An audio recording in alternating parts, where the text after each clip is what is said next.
Child, let's talk about these crack pipes and this hotep. Let's get into it, y'all. It's Blog Lounge Entertainment, and the time is right with T-Pre. So, good morning, good morning, good morning, loungers. I hope everybody is doing as great as me this morning. Shout out to you guys for everybody that's tuning in, all my new loungers that have come into the building. I really appreciate you guys. We're going to get into this crazy Joe Biden administration crack pipe situation. And then we're also going to talk a little bit of hotep about young Pharaoh and his recent nonsense. So let's get right into it, guys. So it looks like Joe Biden's administration is looking to fund giving out crack pipes in various cities to certain health and human services, and this is in efforts to promote what's called "quote unquote" racial equity. Okay, so the Biden administration, I'm just reading this from the Daily Mail. The Biden administration is to fund programs that hand out crack pipes to prevent infection and promote "quote unquote" racial equity. He is willing to put $30 million into this grant program that will distribute funds to nonprofit and local governments to make drug use, quote unquote, safer and advance racial equity. Disgusting. A spokesperson for Health and Human Services said included in these smoking kits could be pipes for users to smoke substances like crack cocaine and crystal meth. Health and Human Services said that the kits will serve to limit the risk of infection. Typically, users smoke out of glass pipes, which can lead to cuts and sores that become infected. Handing out pipes is also intended to prompt users to smoke rather than inject themselves with some substances like meth, as injection is far riskier. It is against the law to sell or distribute drug paraphernalia, including such pipes, unless authorized by state, local, or federal law. Guys, I am so absolutely disgusted by this. I can't even understand. I'm going to give you guys 5 significant bills that Joe Biden and the Biden administration actually passed his first 100 days in office, okay? Actually, the first year. These are some of the laws and some of the things that the Biden administration has done. Number 1, the American Rescue Plan and Act, extending existing COVID-19 programs. So Biden actually signed into law that sweeping $1.9 trillion package early in March, and that series would measure up to about $1,400 per person at about 90% of American households. So that was one thing that he did. He also upped the Child Tax Credit Act up to about $3,600 per child, okay? Then Infrastructure and Investment in Jobs Act. Biden actually signed the legislation into law in November, which infuses $1.2 trillion into Americans' traditional, quote unquote, hard infrastructure, such as roads and bridges. And this bill passes as marked as a White House event with lawmakers from both parties. And then there was another bill signed into act, and it was to, hold on one second. Okay. It was a bill to avoid government shutdown and keep the federal government keep the federal government running. So he signed this 2 gap measures program in late September and one in December. So he signed 2 to avoid a government shutdown. Okay. All of these things are, helping the government remain above and to keep everything from shutting down. And then again in December, he signed a bill raising the national debt limit to $2.5 trillion and extending it into 2023. So that's another thing that Biden has done. Number 4, Juneteenth, National Independence Day Act. That's a little questionable, but I just want you guys to hear that. He signed a bill into law in the summer establishing June 19th as a National Independence Day or a U.S. federal holiday commemorating the end of slavery in the U.S. So that's one thing he signed into act. The final thing I'm going to go over is the Euger Forced Labor Prevention Act, and that is which bans imports from China's Xinjiang region, which was signed into law in December. Okay. I'm just going to go over one more. He had done one with Mexican Americans and one with Asian Americans as well. Okay. So all of these acts and all of these things the administration has been willing to do and interested in doing for various demographics within the U.S. and just Americans in general. And the only thing that he can think of, after garnering up all of the votes from Black people across the U.S. and across in all different places, trying to get Black people to support him, going to all these Black churches, going to all these different places, the only thing that Biden could come up with was giving out crack pipes in our neighborhoods. He really thinks that this is what Black people need.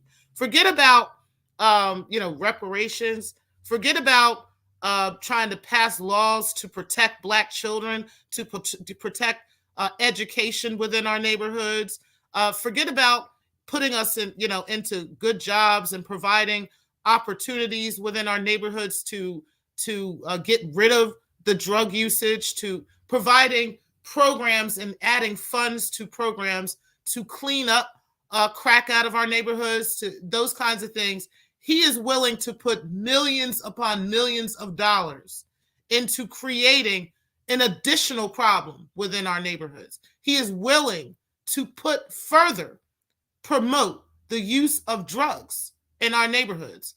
Where is that money for the use of opioids in white neighborhoods? Where is that money to help fund the production of various things and various paraphernalia for white kids using various opioids and other drugs that are more popular amongst white children and amongst white families and white neighborhoods? Where is that at? I can't believe that Joe and the administration really thinks that this is okay. And, he has gotten quite a bit of backlash on it. I must say that. There are quite a bit of Republicans, even Democrats, that are just not feeling this. But I'm just disgusted at Biden. I mean, I'm not surprised, but I am absolutely disgusted because it's just amazing that this man actually thinks that this is okay. So I just wanted you guys to get a small bit of an understanding of what the Biden administration and what your votes have done. Okay. And it's funny because I had a bit of a discussion with somebody in regards to voting in the U.S. and how, they want us to fight for the vote because, various individuals in the past have fought for us to vote and to have the right to vote. The problem that I have with that is in voting, are we voting for anybody who really has the best interest of the Black community at heart? I don't think we are. Okay. So if, we're really being pushed in a place to vote, I almost feel like I'm being gaslighted at this point to vote because, my people died for voting and so forth and so on. So I must vote because that happened. No. If these people don't have my best interest at heart, if they don't have the best interest of my family, my future family, my, our financial wealth, our financial health, I'm not interested in voting for any of these people. Okay. I'm sorry. I think we need to create a whole nother structure.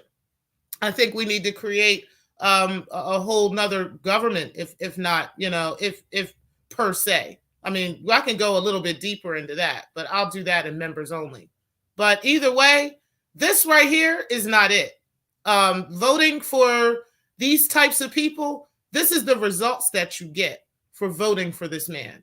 I mean, the disrespect, the slap in the face for saying, I'm willing to create a program and put millions of dollars into it to fund the use of drugs, the use of illicit drugs within your neighborhoods. So basically, you're setting them up. Okay, they're not going to be infected by the crack pipes that they use, but the drug, all the horrible effects of using these drugs are still going to be there. The people that are selling these drugs, they're still going to be there. The violence will still be there based off of the fact that they're selling these drugs. So now you're putting right in our face, you're telling us, yep, guys, I'm putting this out here in your neighborhoods to kill all of you. I'm putting this in your neighborhoods, okay? I'm going to make sure that I'm going to roll out the red carpet for drug users so that they could easily, instead of putting money into supporting getting rid of the problem, I'd rather put money into allowing them to continue using the drugs, and then making it easier for drug dealers to continue terrorizing your neighborhoods, okay? Killing your kids, killing your sons, killing your daughters, all of these things. And I'm going to put $30 million into this. This is what the Biden administration is willing to do for us. I think it's so disgusting. And like I said, I think it is high time for the Black community to have a serious discussion with each other about voting, about whether or not we should separate ourselves from the voting system, separate ourselves from government, okay? Because clearly they do not have our interest at heart, especially for the Aboriginal people of this land, okay? Where a government was set up on our land to begin with. I mean, let's keep it a beat, okay? Because this is the conversation that Black people need to start having. And more than just Black people in the US, this is everywhere. Okay, I mean, it's just unfortunate that stuff like this reminds Black Americans of how serious this shit is. Okay, so I'm not going to go super deep into that. I think I need to talk about that a little bit deeper in my members only with some of the things I want to say. But I said enough, and I think you guys get the point. Before I get into Pharaoh, I really appreciate you guys again for tuning in. Hey, Sparkle, I really appreciate you coming in this morning, and all the other ones that are in the clouds. Thank you guys for watching. So let's talk about this young Pharaoh Instagram post that he put up. Listen, we all know the man is going crazy. Okay. I just think that's just a given at this point. But, here's the thing I'm going to say about Martina. And I said a little bit of it yesterday, but I'm going to say it again. Martina, she does not have any good interest about that man in her heart whatsoever. If she did, women really know. You know the time and the effort that you will put into a man that you love, okay? You will also put prayer, you will put protection over that man. He might not even know that that's what you're doing. He might not even know that you're up in the middle of the night and you're touching his back, that you're giving him peace, that you're giving him protection. Shout out to Sparkle. I appreciate you becoming a member, sis. Thank you so much. Really appreciate that. Yeah, I definitely, women do stuff like that. We protect our men in the spirit. We protect them in various ways. We might not even be telling them we're doing that, but we are. What I can't see is a woman that will sit around knowing that this man is behaving this way. And she's older than him too. She's not younger than him. Martina's like 32 or something like that. And Pharaoh's 28, something like that. So, it's something how she'll sit there and just kind of just accept the behavior that he does. She doesn't say much about anything that he's doing, as if it doesn't bother her. Now, no real woman with her children and, with so forth and so on would just sit around and watch a man just behave the way that he does, carry on, threaten the mothers of his kids, threaten their families and all kinds of stuff. No real woman in her right mind that's actually got good things going for herself would be willing to allow a man like that to even enter her space, let alone be involved with her, or or be his wife, or any honey, listen, you can't even come in my space carrying on like that. Like I can't even be around you, let alone be your girlfriend or your wife or your fiance or any of that. I'll be damned if I let a man be around me like that. So I really think, and yeah, Sparkle, I know she doesn't like Pharaoh. I know she doesn't. I think I think she's well, I know based off of a card reading I did on her, I know that she is in this for money. But bro ain't got no money. I mean, he is broke. I'm not saying he's fully broke yet, not quite yet. But he's getting there. He's pretty close to it. He definitely needs to downsize, like on that house, and I definitely think he's already lost the car. So, but yeah, he needs to downsize out of that house. He needs to get an apartment that he can really afford, and bro needs to get a damn job. Okay, like really, he needs to get a job. Ain't nothing wrong with being a business owner and having a career at the same time. I got it, until my businesses actually flourish into that type of money where I can really get rid of the job. So he needs to do that. Why he's not, I don't know. I can't explain it, other than the fact that the nigga is done lost his mind. But dealing with certain people will also have you in a crazy mental state. Sleeping with people and so forth. You intertwine with spirit. You intertwine with different relationships. You intertwine with different spirits and different things that they're dealing with. So if they're dealing with a bad spirit or they're dealing with something demonic, you could end up dealing with that too, because you're sleeping with that person. Sex brings about it's a spiritual practice. It's a spiritual dance in a sense. Okay. So basically you're dancing with the devil if you're sitting there messing with somebody who has some bad spirits going on with them. And I know Martina does. I know she do. I know she does. She don't even have custody of her kids. So yeah, Sparkle, I know she doesn't like Pharaoh. But it's unfortunate that he's so blind he can't even see it. But yeah, he don't have no money, and eventually she's going to realize that. She's just kind of slow, so she hasn't picked up yet that this nigga is just losing money left and right. She's looking at the bread that he passes off. Okay, and also keep in mind, Pharaoh is going broke because of the fact that he passes off so much money all the time. Okay, this nigga is be passing off, I'm talking about hundreds of thousands of dollars at a time. Okay. He'll pass off money to just people that he, just to keep people around. What Golden said about that is when he was younger, living in foster care and living with aunts and different things like that, he always felt like he had to buy people's love. He had to buy, I did see Golden's new video. I was watching it this morning. That's what made me talk about this.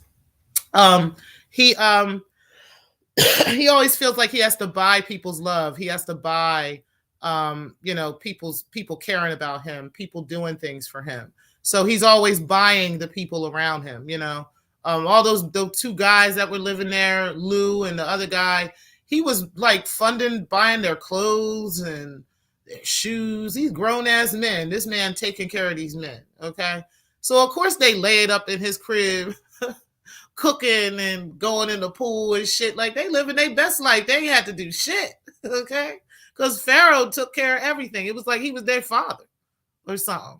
Lou was kind of a little bit on the, I don't know. But the other one, I think he was a little bit more strategic. He's still around, actually. That one, the other one is still around. But Lou is not around no more. And I don't think the chef is around no more either. But yeah, it's fortunate really for him because he needs to get by himself. Yeah, he does have mommy issues. He had talked about it, Sparkle, on one of his videos. He had talked about how his mom had stopped his father from seeing him. His father was in the military, and his mother was raising him at some point. And the mother had tried to stop the father from seeing Pharaoh. I'm wondering if it was because the father behaves like Pharaoh does. I'm gonna be honest. I'm wondering if that's the reason. I would love to be a fly on the wall in their household and just hear the mother talking about some of this. Or I'd love to hear if whether, I don't know if the mom is still alive or not, because allegedly, well, this isn't even alleged. This is something Pharaoh said. He moved in with some aunts and some family members when he was a child. So, and he actually got put out of one of the aunt's houses because he got to fighting with one of the cousins, but that cousin was constantly abusing Pharaoh. Okay. And I'm not sure if it was S abuse or not. That would be alleged, because I'm not sure about that. I wouldn't be surprised though if that did happen, but he's never actually said that. He did say that he was molested as a child, but he didn't say who did it. Okay. Or at least I don't think he said who did it, but he did say that he was molested. And he also said that he was living with family and that the family had put him out the house like when he was like 16 or 17. It was something really young. And it was because he had gotten into it with the cousin. And he was fighting the cousin. I guess he got old enough to finally whoop the cousin's ass. And he did. And the aunt put him out in the street as still a teenager. So Pharaoh has had a hell of a life. He definitely has been through some real serious trauma, and that trauma has never been treated. It's never been treated. He literally went from that to the streets, you know what I mean? And he went into selling drugs and doing different things like that. And, here, now we are where we are. But he got away from the street life when he got into the deal with Sonetta and, started talking with Sarah Sutansetti and them out on the streets in New York. So that's how he got kind of famous, and he rose to fame from there. The issue that I take with Pharaoh with this is I think he never honestly believed anything that he was teaching. I think he was just teaching what he was being taught by Seti and by Sonetta and all of them. I don't think he was really believing it. I think he just saw it as a ticket out of the hood. Okay. And he got out the hood, and because he never actually believed it, he never actually settled into that. This is where he's at now. You know what I'm saying? So, and that's unfortunate for him, because it could have been a good life for him. Hi, Josephine. How are you this morning? I appreciate you, sis. But yeah, it could have been a good life for him, but and for his family, but he unfortunately messed that up. So he's out here now, blaming the Black community, blaming his baby mothers for why his brand is messed up. But let me tell you something, honey. This is where I was really taken aback. And it wasn't just the Instagram messages, it was the YouTube messages too. Do y'all know this Negro got on YouTube and decided that he was going to threaten the entire CNN.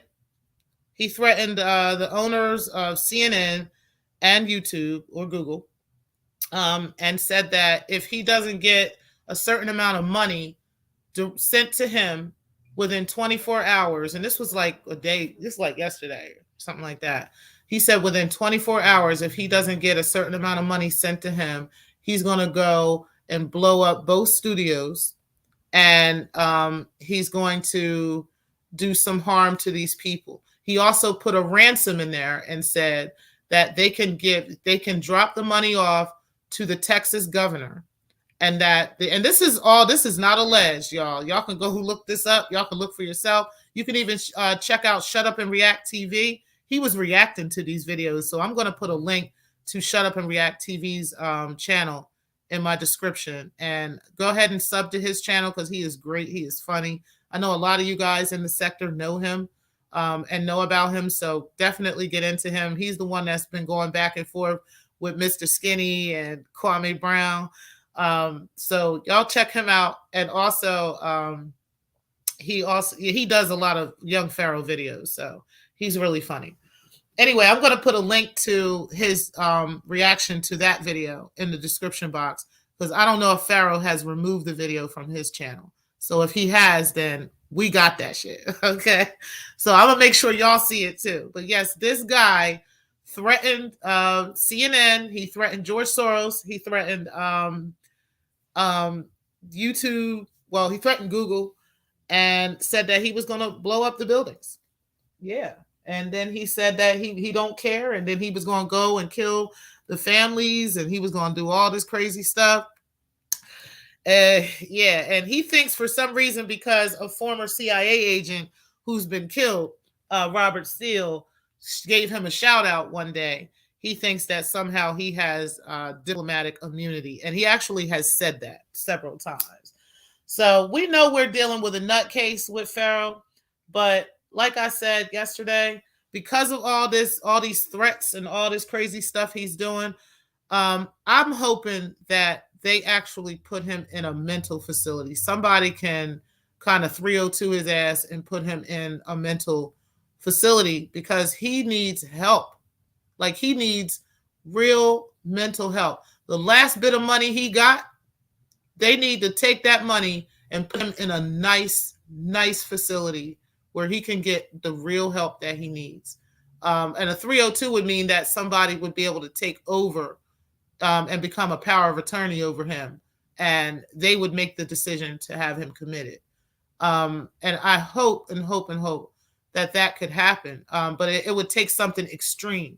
Like, he would really have to be doing something like rolling around in the ground or something crazy, and he's just out of his mind. And somebody would have to be able to do that. So, I mean, I don't want that to happen to him. But at the same time, I don't want to see this young man, this is painful watching him go through this. It is really, really painful to watch a young Black man dealing with this kind of stuff, especially one that had the teachings that he had. Even if he didn't believe it, there's a lot of things that he said that I do believe in. There's a lot of things that he was talking about that other people do believe in. Okay. Not everything, I've been able to take the meat and spit out the bones in several of those conversations. But yeah, I think that the conversations that Pharaoh used to have was very important to the Black community. And he spoke his speech one time about some Jewish beliefs, and that was the end for him.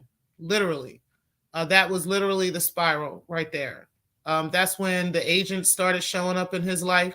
These females, all kinds of stuff started, showing up. The drugs, all kinds of stuff started coming to him right after he said that. So it is what it is. Yeah, he really does need help. And I hope that happens for him. I don't think, and like I said, locking him up would be a temporary solution to the problem. At least getting him out of the streets, getting him away from the drugs long enough would be a temporary solution. But jail is only going to anger him more. You know what I mean? It's only going to make him more angry. Being locked up like an animal, being, in like a caged animal. I don't think that's the answer. Okay. I really think, and I think that would be not the answer for a lot of people that are in jail. Now, I'm not saying that there are people that are in jail that shouldn't be there. I do think that there are some that really should be there. But I don't think jail is the answer for every Black man that has some mental issues or some mental conditions. I really think those are issues that need to be corrected. Those are issues that need to be worked on. And I don't think it's adequately done in prison. Okay. I mean, I'm just keeping it a bean. Yeah. They don't put as much money into the prisoners as people think. More of that money goes into the pockets of the people, the owners of the prisons. Okay. These are American prisons are privately owned. Let's just keep it a bean. American prisons are privately owned prisons. And they make money. It's a business. It's not about, taking crime off the streets, because if it was, then we wouldn't have the Biden administration trying to pass out crack pipes. I mean, let's keep it real. If it was about really, cleaning up the streets and really about fighting crime, then we would not be even having a discussion like this with the president of the United States. Okay, let's just keep it a beam. So it's not about that. It's definitely about something much larger, a much bigger picture. But yeah, it is what it is. You said, does young Pharaoh really look like he would accept counseling? I don't know what that looks like to you. You tell me what that looks like. I mean, because at the end of the day, we need to teach one another, each one teach one, what counseling can do. Okay. And then again, like I said, in that particular situation, I think this would take a 302 type of situation where somebody would have to become a power of attorney over him and make the decision for him to go into treatment. But it would need to be a long-term care facility, not no 30-day, 60-day, 90-day treatment. He needs a long-term, facility where he actually goes through the process and he can, mentally break from what he was dealing with and what he was doing. And you're right, nobody can tell him anything, but at the same time, he needs that help. That's just the bottom line. I'm not sure what the argument is about from you, but yeah, he definitely needs somebody to help him. And the reason why he's going through that and only listens to what reinforces his beliefs is because he's never been introduced to anything else. Okay, so he would need to be introduced to something else. He would need to actually be open to a counseling, open to talking about these problems, working through these problems. And that would take a long, extended period of time.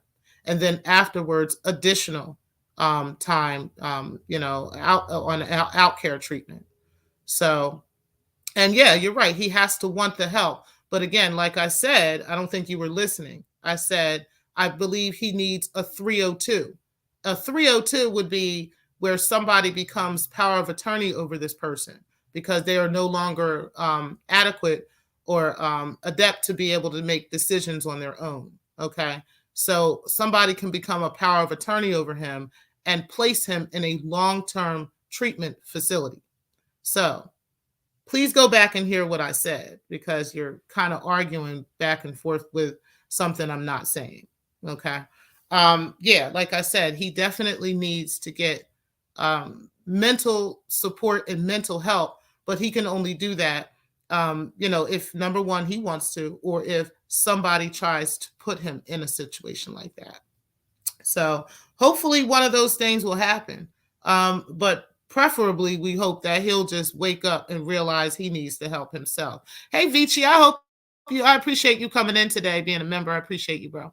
You said everything they do is to make a mockery of the people. Sorry to put it bluntly. Okay. O-N-K, Vici.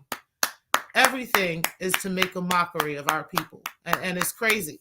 How the prisons, the government, all of this stuff is all working together, okay, to bring down our community. It's ridiculous. It's disgusting.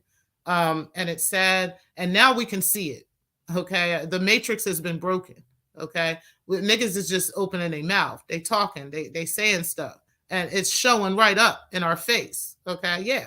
They have no intentions of cleaning up our communities, no intentions of protecting our communities. So we got to do our own protecting. We got to do our own cleaning up, and we have to reject what's trying to be handed to us. Okay. And like I said, we got to do what we got to do, guys. But I'm going to have a deeper conversation with the members in regards to that, because I really have some real deep thoughts about that and about government and what has happened here in the U.S. 500 years ago. Okay. And if it was then.